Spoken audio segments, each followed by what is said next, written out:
Good afternoon, good day, good morning for those of you on the West Coast in the US. Welcome to today's joint webinar of Mabtech together with IQVIA Laboratories, where we will be talking about ELISA assays and the validation of EYRA and EYRAplex. I will be your host, Berend. I'm our product manager for instruments here at Mabtech. You might have seen my face in some other webinars related to Mabtech Iris, for example. And then today with me, I have Séverine and Sophie from IQVIA Laboratories. So Séverine, if you want to say a few words about yourself, and then you can go as well, Sophie. Yeah, sure. Thank you, Berend. Hi, everyone. My name is Séverine Gilter. I'm working as a senior scientist at IQVIA Laboratories. I have a PhD in cellular biology, and I joined the company 11 years ago. Hello, everyone. I am Sophie, and I support the scientists at IQVIA Laboratories as a biostatistician. Great. Thank you. Today's presentation is a pre-recording for your information. During the presentation, you can leave questions either in the chat or in the Q&A feature of Zoom, and then we will have a Q&A session at the end of this presentation. The presentation in total is around 25 minutes, so if there's not too many questions, then we are out of your hairs in like 45 minutes from now, roughly, depending on the amount of questions that we get. So with that, I will share my screen and we can get started with today's presentation. Before I hand over to Séverine and Sophie from IQVIA Laboratories, who will walk you through their qualification work in more detail, I want to spend the next 10 minutes or so on three things: who Mabtech is and why our perspective on immunoassays matters here, the measurement problem at the heart of an IIRMI assay, and how our EYRAplex platform was built for exactly this kind of regulated workflow. Hopefully, by the time that Séverine and Sophie take over, the data that they present should land on somewhat familiar grounds. So, a quick note on where Mabtech is coming from. Mabtech was founded in 1986, originally by people working at Stockholm University who figured out that they had a knack for monoclonal antibody production. They launched commercial kits for ELISA and ELISpot in the 90s, in 2008, fluorospot kits, a decade after that, stepping really into reader production, instrument production with fluorospot and ELISpot readers, Mabtech Iris and Mabtech Astor. And that brings us to today in 2025, where last year we launched our multiplex platform, Mabtech EYRA and EYRAplex. The reason I open with this isn't because of nostalgia. I'm too young for that. I'm not 40 years old yet. But it's to showcase that monoclonal antibody pair production is really at the heart of Mabtech, and that EYRAplex and EYRA are basically the next logical step for us at Mabtech. We are a company built by researchers for researchers, and the kits that we sell today are made with many of the same antibodies that were started in development 4 decades ago. So IQVIA, Sophie, Séverine, they will go into more details of the ELISA assay shortly, so we'll keep this framing rather brief. But the story for many of you is the following. Biologics and peptide drugs, they are produced through complex manufacturing processes. Process-related contaminants can get introduced, which ultimately can induce innate immune cell response via those contaminants when they get introduced into the patients. The patient can end up receiving a number of unwanted immune responses from this, ranging from reduced efficacy to anti-drug antibodies to genuine safety signals. I mean, for many years, the immunogenicity conversation really has centered around ADAs, or anti-drug antibodies. Of course, this is still important, but the field has somewhat moved as well from this, where regulatory agencies are increasingly asking manufacturers, particularly those for biosimilars and peptide drugs, to assess innate immune response modulating impurities, IIRMIs, really as a separate layer of risk assessment. because even trace levels can really drive an immune response. Because these readouts of these assays are functional cytokine release from human PBMCs, the quality of such a readout, its sensitivity, precision, consistency across runs matters enormously. And this is really where Mabtech, our portfolio, really comes in, where we give really 3 options for measuring innate immune responses. On a single cell resolution, activated monocytes can be investigated through fluorospot and Mabtech Iris, bulk cytokine analysis through ELISA, but really the star of today's show, high-plex supernatant profiling with Mabtech EYRA and EYRAplex. So let's talk a little bit about what EYRAplex actually is and why we built it the way we did. EYRAplex is a magnetic bead-based multiplex assay, capable of detecting more than 40 analytes in a single well of cell supernatant serum plasma. The general workflow of the assay is familiar to anyone who has used Luminex or similar bead-based platforms. However, the readout, which I will come to in a moment, is genuinely much different than these other systems. What I want to focus on in this slide is the fact that we have 2 predefined kits designed specifically for in vitro cytokine release assays. We have the human in vitro cytokine release panel, which is an 8-plex, which covers most of the core readouts. Then we also have a 15-plex version, which extends that with chemokines as well as additional cytokines to round it out into a more complete innate response profile. What is really important to note is that for us in EYRAplex, there were really 2 core design features. Firstly, at Mabtech, every assay that we develop is developed and validated on the native antigen. So not on a recombinant protein, not on a peptide fragments. And this really matters a lot because we want these kits to work perfectly in biology, not just on the standards that are provided with these kits. Then secondly, the antibody pairs in our panels, they share the heritage that we've had for close to 4 decades now. So some of these you will find in our ELISpot and fluorospot products. Now, a natural question you might be asking yourself at this point is, are EYRAplex kits sensitive enough? Well, the short answer is yes, and I could move on from this slide, but to provide a little bit more context, we did benchmarking against bead-based alternatives that are on the market, where we did head-to-head comparison on PBMC supernatants that were stimulated with various stimulants. And as we can see, almost across the board, EYRAplex kits land on par with or above competitors across the analytes that are tested in this experiment. However, as you will see in the qualification work presented, it's sort of an independent confirmation that the performance that is shown here is also true in a true context and in a more regulated kind of context. So I will let that data speak for itself. Now, as I mentioned, it's really the instrument where we took a core design decision to make a different approach here. So really what makes EYRA different from Luminex or other instruments is the way that these beads are read out. Most bead-based platforms rely on flow cytometry. Beads are pulled in suspension through fluidics, they pass by a laser system one at a time, and they are read out. EYRA completely replaces this with a single-purpose confocal microscope. So when you're done with your assay, you let the bead settle to the bottom of the plate, and then you put it into EYRA and you press read. The beads, they simply stay in the well, where then 2 lasers will shine on the beads and the PE and the PE, where we get a fluorescent images that sort of look as we see over here.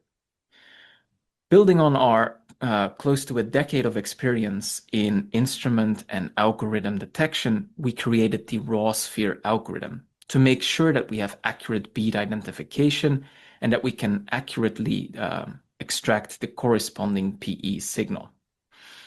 And I mean, this matters a lot because when there is no fluidics, there is no clogging potential. There is no sheath fluid to deal with. There's no waste. There's also no daily maintenance routines to manage. Also, the beads simply stay where they are. There is no risk for cross-contamination between samples, and you have the option to reread a well in case anything ever goes wrong. Mabtech EYRA really is a much simpler architecture and really built for high throughput regulated work, where in the end, simpler tends to be more reliable. Now, this brings me to my last slide before I hand it over to Séverine and Sophie. When EYRAplex is the readout for an IIRMI assay, this is what it sort of looks like operationally.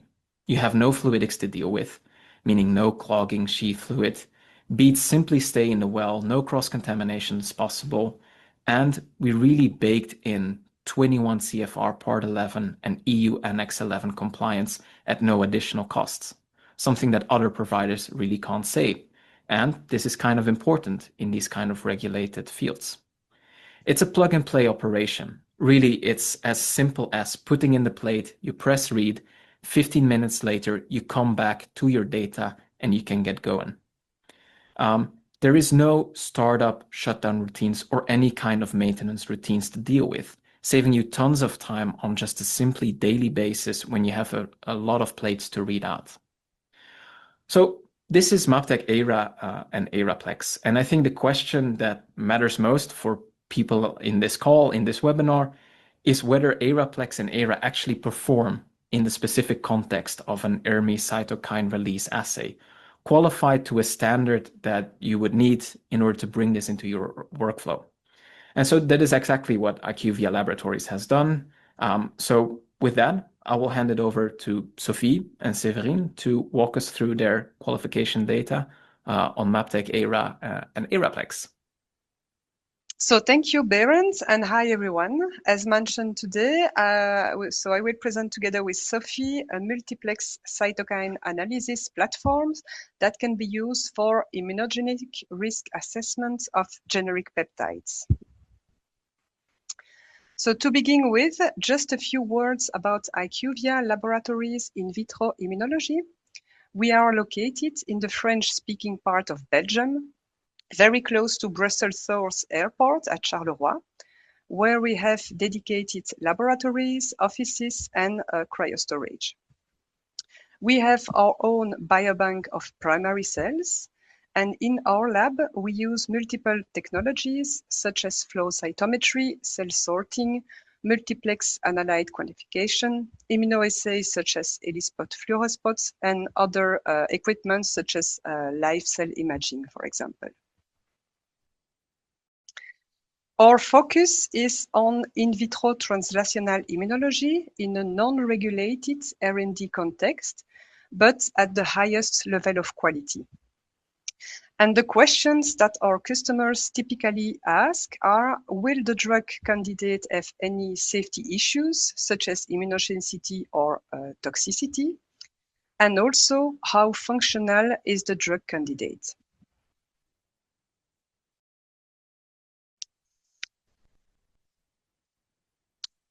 Our capabilities are organized into several service lines. So we have a service dedicated to the immunofunctionality, where we address questions in the field of immuno-oncology, infection, inflammation, autoimmunity, but also cell and gene therapy. We also provide services in the immunogenicity field that can be wanted or unwanted. We also have consultancy services that can be on-site, but also virtual. And finally, as a biobank, we also have immune cells isolation and cryopreserve services. All our in vitro assays are performed with primary immune cells. So therefore, the quality and the functionality of the PBMC are very important, as of course, high quality samples improve reproducibility. So for that, several key factors must be considered as we work with standardized procedures for sampling, shipping of the cells, of the blood, isolation, cryopreservation, thawing, and also handling of the cells. Sample functionality is also important, as functional integrity ensures that the cells can accurately reflect true biological activities. And to give you an example, so we have more than 1,000 healthy donors in our biobank. Amongst the different assays that we propose to evaluate the potential immunogenicity of a drug, there is the cytokine release assay. So briefly, the cytokine release assay is an innate immune assay used to assess the potential of a drug to induce excessive cytokine production, called also cytokine storm. And several formats of this assay are possible. The assay can be set up with fresh whole blood or PBMC that can be fresh or cryopreserved from human or cynomolgus monkeys, for example. And if we look at the protocols, so the first steps is to seed the blood or a fixed amount of PBMCs in a 96 well plate, and then incubate the blood or the cells together with the test product for an optimal time periods. After the incubation, the plasma or the supernatant is harvested by a two-step of centrifugation. And then the supernatant and plasma are stored at -80 until the cytokine analysis via a multiplex platform. In addition, the cell viability can be assessed by flow cytometry.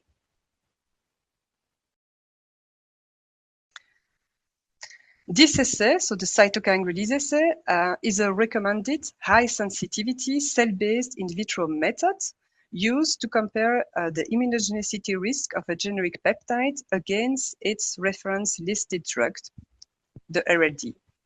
So the IIRMI cytokine release assay, IIRMI for innate immune response modulating impurities, will be used to detect potential immune activation caused by the presence of impurities that can be in the generic product compared to the RLD. So for that, typically, we propose an assay that is divided into 3 different stages. So the first stage, the goal of the first stage is to evaluate the highest concentration of minimally manipulated drug product that does not decrease the cell viability. So for that, PBMCs are incubated with the test product at different concentrations.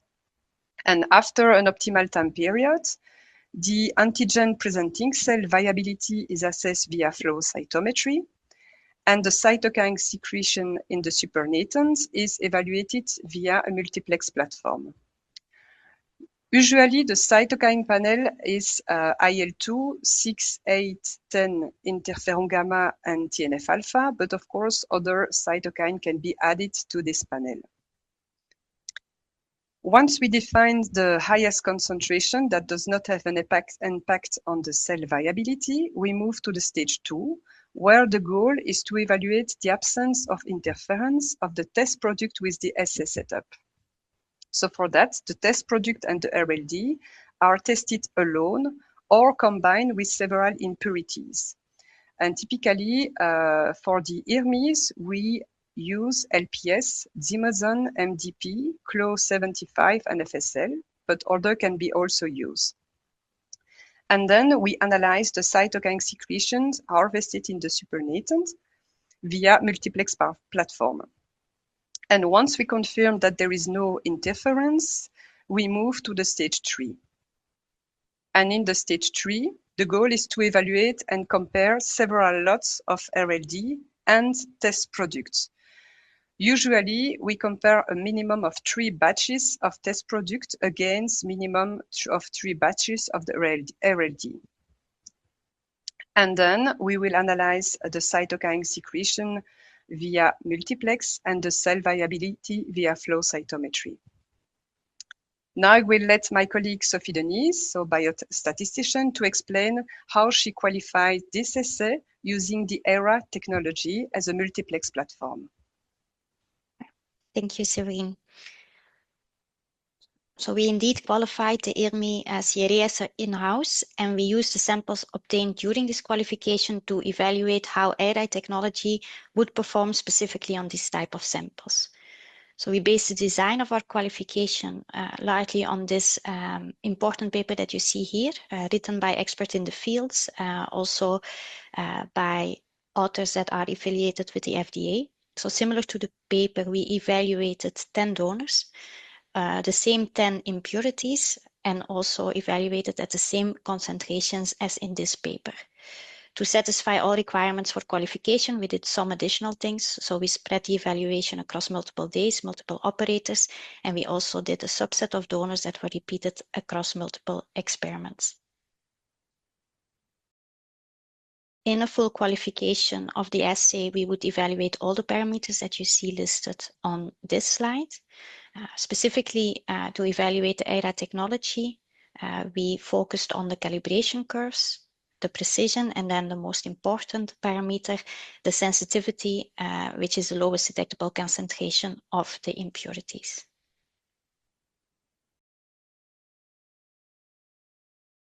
So on this slide, you see the evaluation of the calibration curves. So in the table, you see the highest and the lowest concentration of each standard in picogram per ml. So you see that we cover a very wide range for all the cytokines. For each standard cytokine and plate, we calculated the recovery, and that you see represented in the plot. So each dot is a recovery in one plate. And then across all the plates, we calculated the mean recovery, which is the line, and also the 90% prediction intervals, which is the blue band around the line.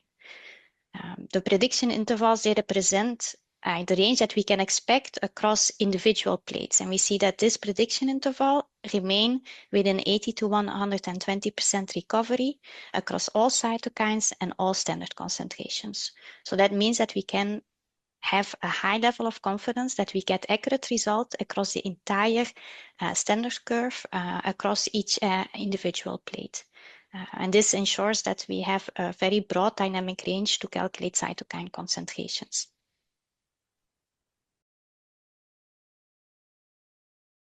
On this slide, we see an overview of the concentration that we typically get for this assay. So by using the 10 different impurities at 4 concentrations, we are sure that we characterize the assay in a relevant concentration range for this type of assay.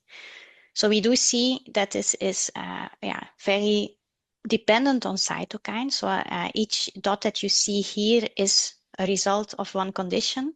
The red lines are the limits of quantification, so the lowest and highest standard concentration, and then the color code shows if the value was within or outside these limits of quantification. So we see that, for instance, for IL-4, most concentrations are actually below the limits of quantification. For TNF-alpha, we have a broad range mostly within the limits of quantification, and then at the other end, we have IL-8, which shows very high concentrations in all conditions with many values above the upper limit of quantification. So this is just a representation of the biology where we see that in the culture conditions that we evaluate, we see this wide difference in concentration range depending on cytokine.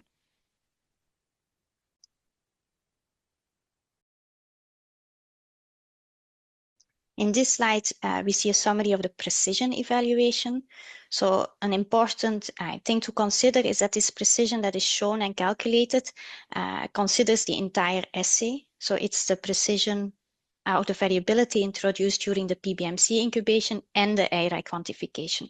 So the intra-assay repeats that we do in the assay, they are separated already during the PBMC incubation. So it's not only the variability of the EYRA quantification, it's the total variability of the assay. So we see on the graph, we see that each dot represents the CV and the concentration of one sample.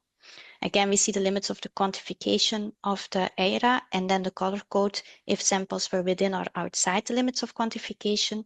And we see that for all cytokines, the precision is very well within the acceptable range for an assay, which is, of course, a complex functional cell-based assay. So the precision is completely as we would expect for this type of assay.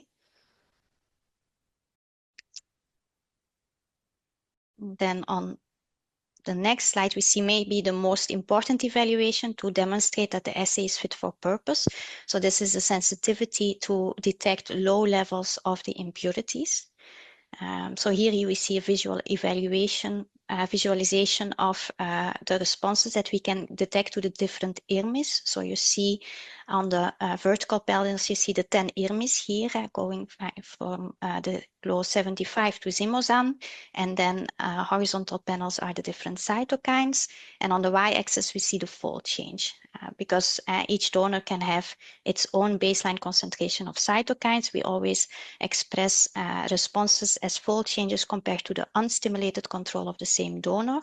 And on this graph, you see then the average fold change across the 10 donors with the 95% confidence intervals as a measure of uncertainty. So these fold changes and confidence intervals are derived from a two-way ANOVA. And if we look at this picture, we do see that for all the different IIRMIs, we see clear responses on multiple cytokines, and also the other way around. We see that multiple cytokine, that for each cytokine, multiple IIRMIs induce a response. On the next slide, we see this summarized in a table.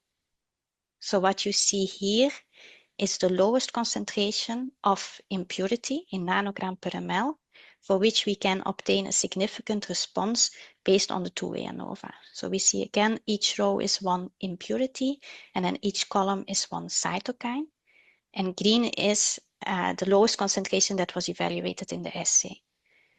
So we see that for each IIRMI, we can detect even the lowest concentration that we evaluated, mostly on multiple cytokines, at least on one cytokine.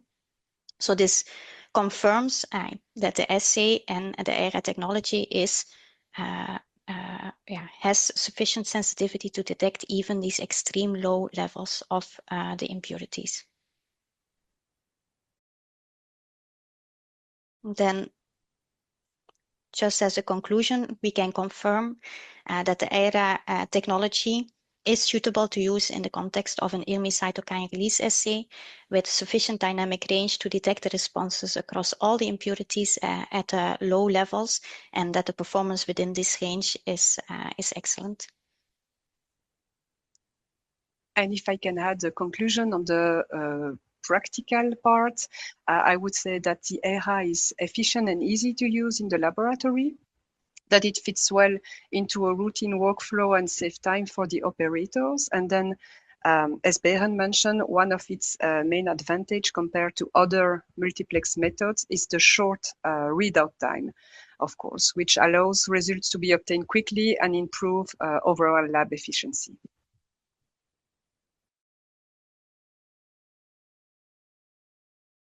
And with that, we are live again for the Q&A section of this afternoon's webinar.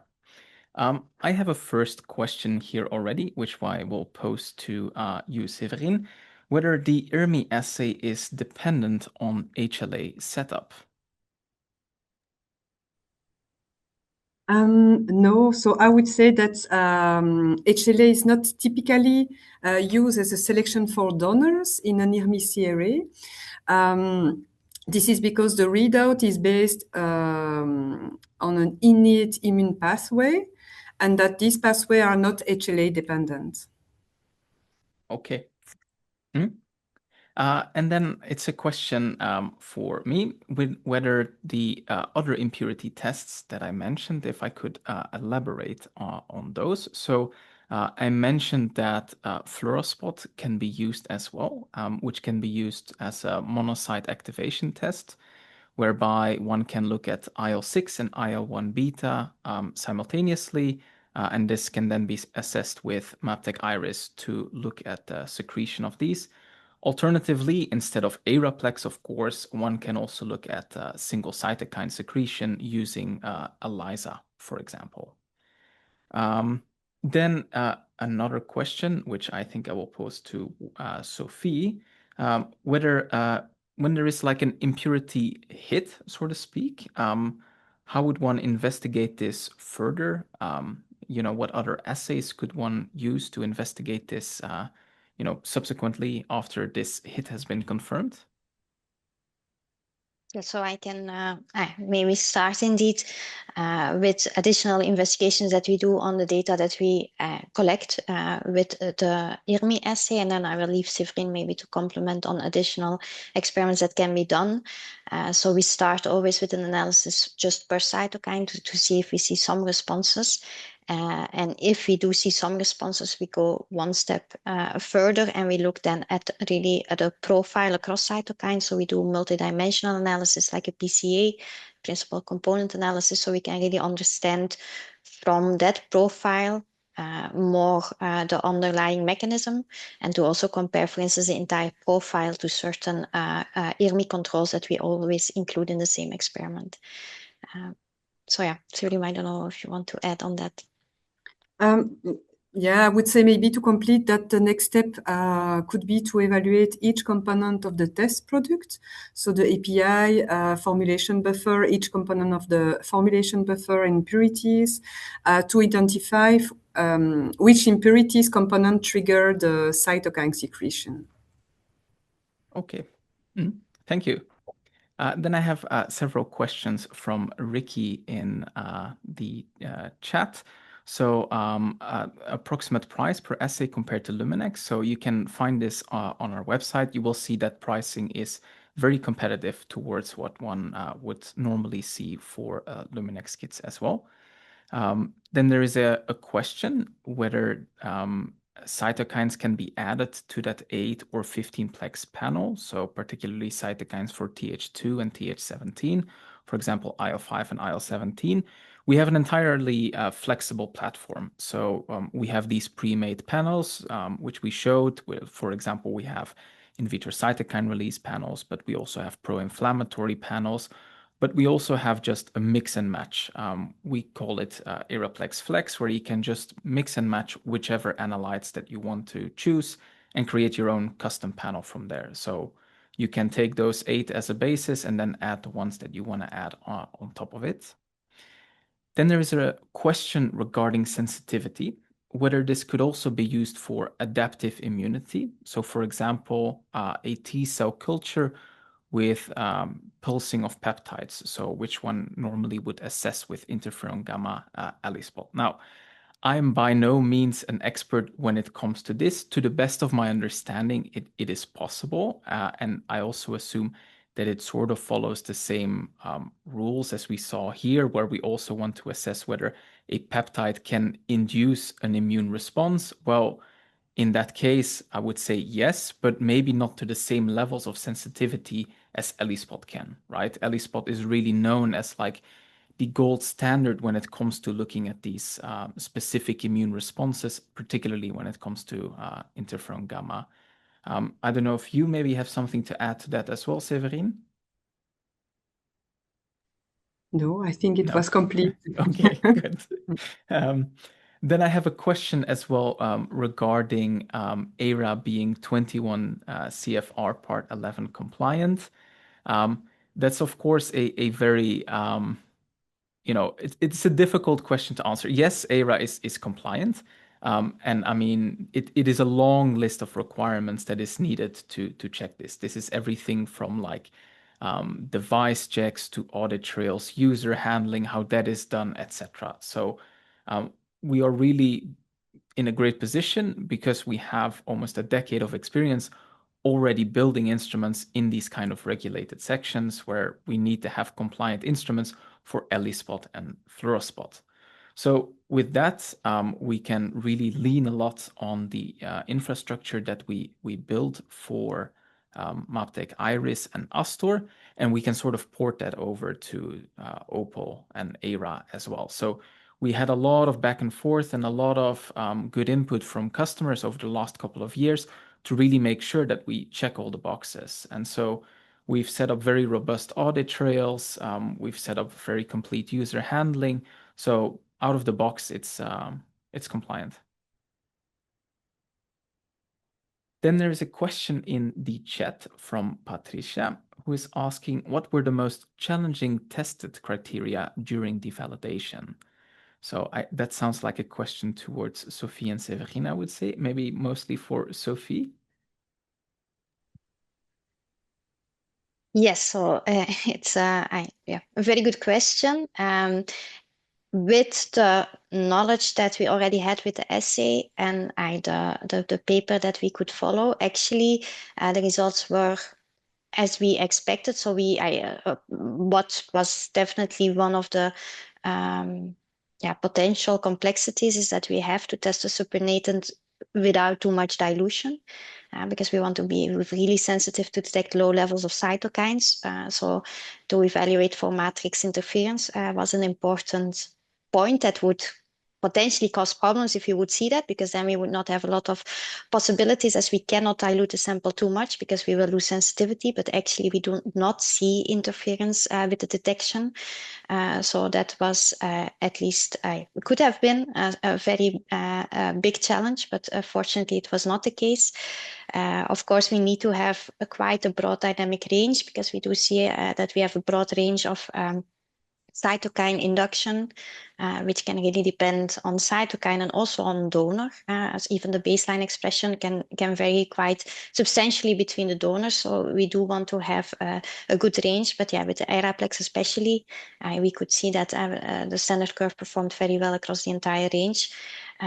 So that was also I would say as good as we can get results. Of course, the precision is for such cell-based assay often a challenge. So that is more related to the lab work.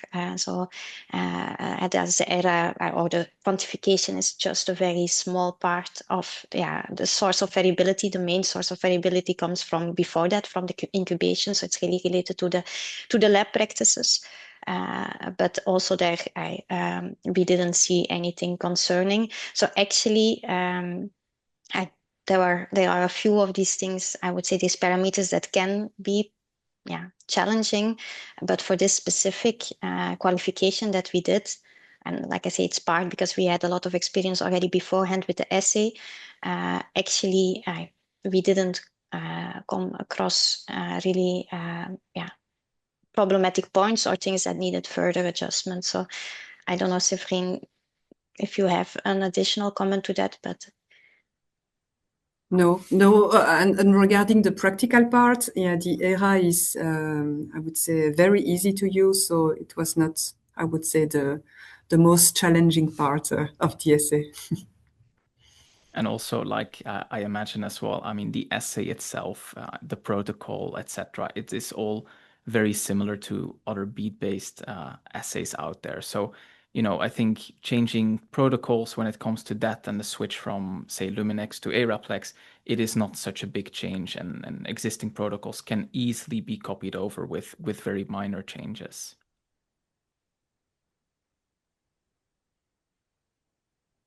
Good. I think that answered Patricia's question. If there are any further questions, then we happily see them come by. I can also mention in the meantime that we have a second webinar with IQVIA Laboratories, where Sophie again will be part of as well, where we will be talking about fluorospot in clinical trials. So that one is on the 26th of May, if memory serves me correct. So definitely don't miss out on that one either. Good. With that, if I don't see anything else appear in the next minute or so in the chat, then I want to thank you a lot for today, Séverine and Sophie, for being part of this webinar. I hope it was insightful for the participants and that they would like to switch over to EYRAplex. Another question from Patricia is, how can an ELISpot or fluorospot assay be compared with this assay? So I can take this one a little bit. So they're a bit different in the sense that with EYRAplex, you are looking at cytokines in solution. So this could be coming from serum, plasma, or in the case that we presented here, cell supernatant, right? So you are looking at bulk, you are looking at the complete secretion. With ELISpot and fluorospot, those are like, you can look on a single cell basis. So meaning that you stimulate your PBMCs, and then you can really identify the number of responding cells. And then with fluorospot, you can investigate that a little bit deeper, and you can actually sort of typify a little bit more what type of response you have by looking at dual secreting, triple secreting, quadruple secreting cell populations, and sort of investigate what kind of immune response you have. So it is a lot more sensitive, ELISpot and fluorospot, than EYRAplex, because you can really look on this single cell level. Especially with ELISpot, you can, have your reaction to develop the plates go on a little bit longer to really highlight all the spots. I would say those are the biggest differences, but maybe you have some perspective to add here as well, Séverine or Sophie? No, as you mentioned, it's different type of readout, and indeed the EYRA is more to analyze the cytokine that are secreted in the supernatant. So no, nothing to add more. Okay. Good. Thank you all for the questions. And we will see you on the 26th of May then. Thank you so much. I hope you all have a nice rest of your day. Thank you for joining. Bye-bye. Thank you.